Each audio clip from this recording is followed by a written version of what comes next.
नमस्कार. The winning टॉक्समध्ये तुम्हा सर्वांचं पुनश्च स्वागत. त्या दिवशी आपण भीष्माष्टमीबद्दल बोललो होतो.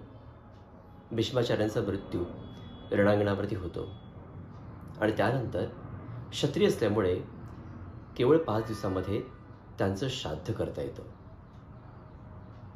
आख्यायिका अशी आहे की क्षत्रियाचं मरण हे जनरली रणांगणावरती होतं. युद्ध करताना वीरगती त्याला प्राप्त होते आणि त्यानंतर दुसऱ्या दिवशी त्यांचा अग्निदाह, तिसऱ्या दिवशी जलदाह आणि चौथ्या दिवशी वृक्षदाह केला जातो आणि 5व्या दिवशी पुनश्च वानप्रस्थ शरणागती जाण्याकरता तयारी होते, त्यांचं श्राद्ध करून, तर्पण करून. म्हणून आजचा दिवस हा भीष्म द्वादशी या नावाने ओळखला जातो. अर्थातच हा या महिन्याचं महत्त्व विष्णूकरिता आहेच, म्हणून विष्णू द्वादशी म्हणून पण त्याचं महत्त्व आहे, जिथे विष्णू पूजन, पूजार्चा, दानधर्म, जलस्नान केलं जातं. परंतु भीष्म आणि भीष्माचार्यांच्या उद्देशाने प्रत्येक क्षत्रिय या दिवशी पितरांना तर्पण करतो.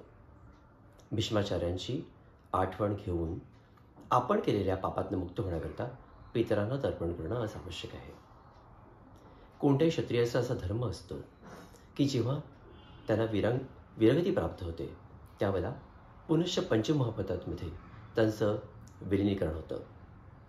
अग्नी, वायू, धरती, आकाश आणि जल ही 5 महाभूतं ज्यापासून आपलं शरीर बनलं आहे त्याच महाभूतांकडे परत जाणं आणि त्यांच्याशी एकरूप होणं हे आपलं एक कर्तव्य आहे. आज भीष्म द्वादशीच्या उद्देशाने मी एकच सांगू शकतो की लक्षात ठेवा, आपलं शरीर हे 5 महाभूतांचं बनलेलं आहे.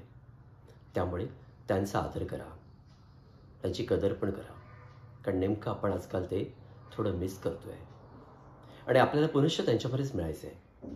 म्हणून जीवनामध्ये क्षत्रिय व्हा, जीवनाचा संघर्ष करा, पुढे जा आणि अर्थातच जिथून आलाय तिथेच परत जा.